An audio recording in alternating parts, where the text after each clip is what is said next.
Hello everyone and welcome to Bridge English Channel, where learning English is simple, warm, and enjoyable. A bridge that brings you closer to new friends, new cultures, and people all around the world. I'm Catherine. Hello, Catherine, and hello to all our wonderful listeners. It's really nice to be here with you once more. It really is. Every time we sit down to record, I feel happy. I feel like we're all in the same space, just talking, learning, and laughing together. Yes, it feels comfortable, like a friendly place where people can learn English in a relaxed way.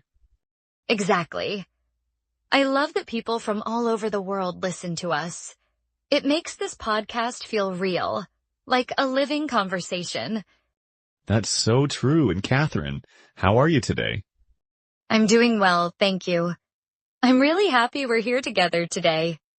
Me too. It feels like a good moment to talk and just be together.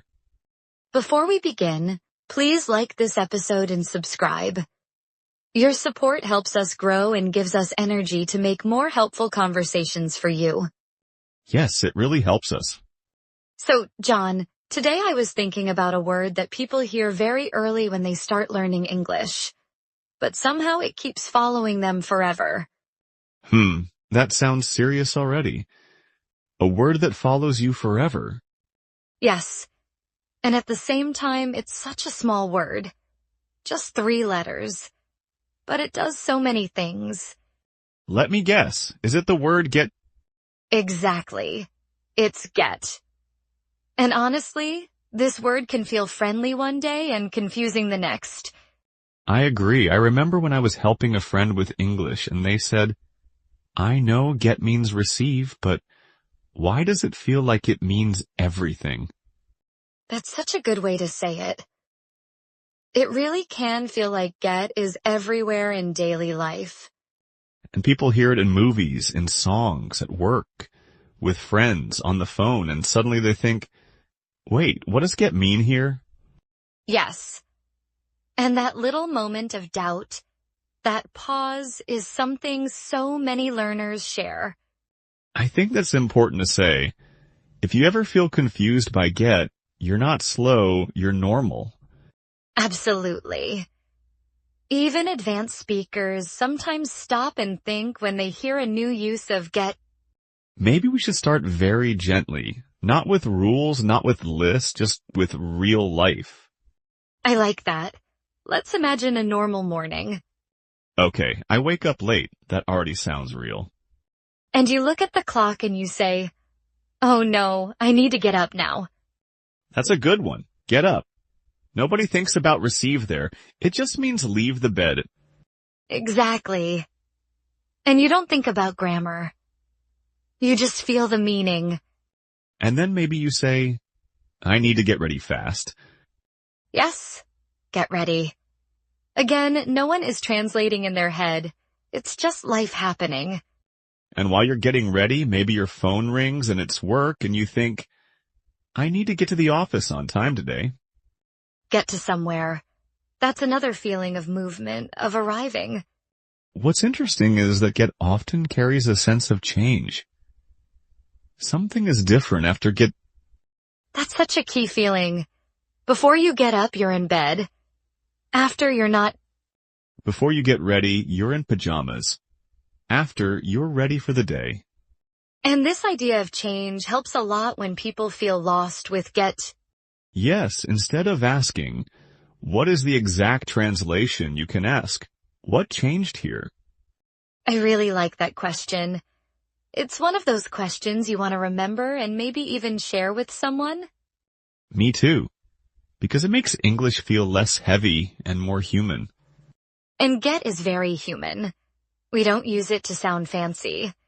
We use it because it's easy and natural. At work, for example, people say, did you get my email all the time? Yes. And nobody says, did you receive my electronic message in real life? Exactly. Get feels closer, warmer, more direct. And sometimes get talks about understanding. Like when someone explains something and you say, I get it now. That moment is so satisfying. It's not about receiving anything. It's about clarity in your mind. And learners often smile when they start using I get it naturally. It feels like a small win. Those small wins matter. They build confidence step by step. And confidence is really what we want for everyone listening today. Yes, not perfect English, just confident English. And as we continue today, we'll stay close to daily life. Work, feelings, small problems, small successes. And we'll let get appear naturally the way it does in real conversations. Because that's how you really learn it. Not by force, but by hearing it again and again in real moments. And if at some point you think, oh, I hear this all the time, that's a good sign. It means you're already closer than you think. You know, Catherine, I think one reason people struggle with get is because they want one clear meaning. But get doesn't really work like that. Yes, it's not a neat little box. It's more like a toolbox. You pick what you need for the moment. That's a nice image. And in daily life, we don't stop to think, which meaning of get is this? Exactly. We just use it. Like when someone says, I got a coffee on the way here. Right. That just means you bought it or picked it up. Simple. But then the same day you might say, I got tired around noon. Now get is about a change in feeling. You weren't tired and then you were...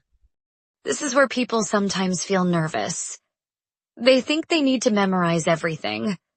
But memorizing doesn't really help with get. Feeling it helps more. Yes, feeling the situation. Feeling the before and after. Like when someone says, I got stuck in traffic. Oh yes, that's such a real one. Everyone has that story. You didn't plan it. You didn't want it. But suddenly you're not moving. And get stuck isn't just about cars. You can get stuck on a problem or even get stuck in your head. That's true, and people use it all the time at work. I got stuck on this task. And when someone hears that, they don't judge. They understand. It sounds human. That's another thing about get. It often sounds softer than other words. Yes. If you say, I did not complete the task, it sounds formal. But if you say, I got stuck, it sounds honest and real. And this matters in real communication, not just exams. Definitely, exams want answers. Life wants connection.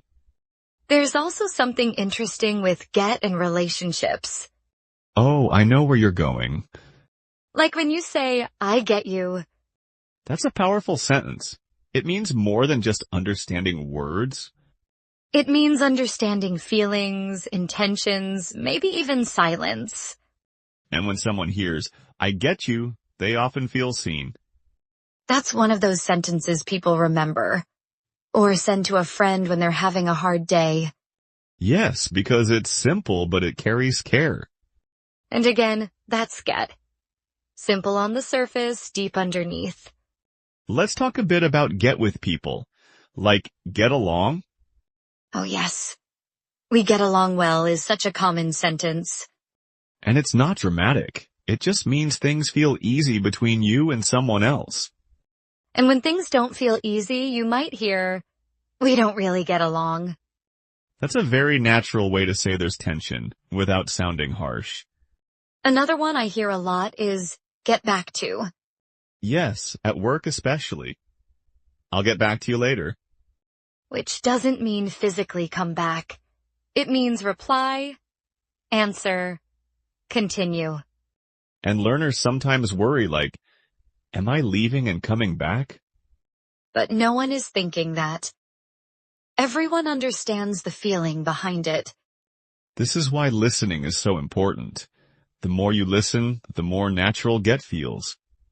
And you start noticing patterns without trying too hard. Like, get better. Yes, that one is very common with health and life in general. I hope you get better soon, is something people say with real care. And you can also say, things will get better when someone feels low. That sentence alone can bring comfort. And again, it's about change. From not good to better. Sometimes learners ask, is get informal?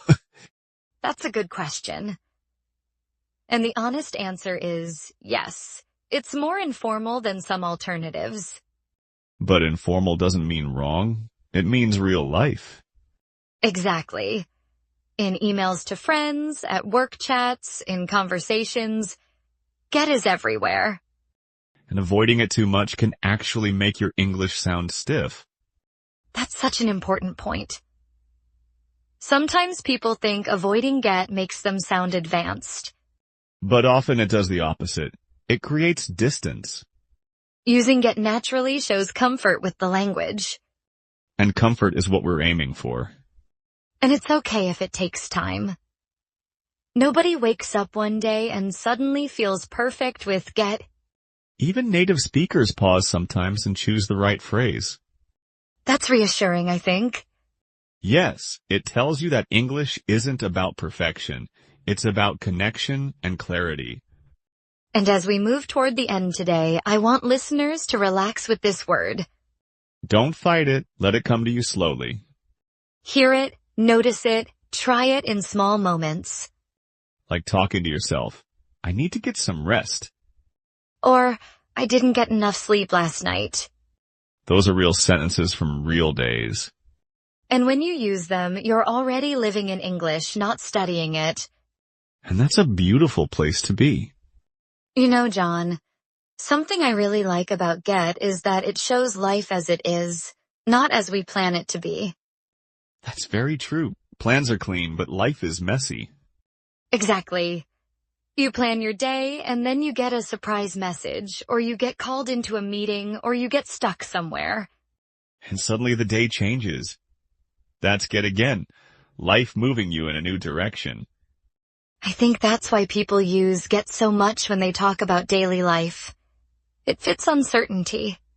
Yes, like when someone says, I didn't get a chance to call you. That sentence carries so much. It says, I wanted to, but life happened. And nobody feels offended by that. They understand. Or when someone says, I'm trying to get used to this new job. Oh, that one is very real. New places, new rules, new faces. Get used to something means time, patience, small steps. And it's comforting because it says, I'm not there yet, but I will be. Another phrase I hear a lot is get through. Yes, we'll get through this. That sentence alone can feel like a hand on your shoulder. It doesn't promise everything will be easy. It just promises movement forward. That's one of those moments worth sharing. When someone is struggling, those words matter. They really do. Simple words, deep meaning. And that's something learners don't always notice at first. Simple English can be powerful English. Very powerful. You don't need big words to say important things. Sometimes get is also about reactions, like, I got scared or I got excited. Yes, feelings arriving suddenly. You didn't plan them. They just showed up. And that's how feelings work in real life. So get fits perfectly. I think a good sign of progress is when learners stop translating get and start trusting it. Yes, when you hear it and you just feel it. And if you ever feel unsure, that's okay too. Uncertainty is part of learning. It means your brain is working.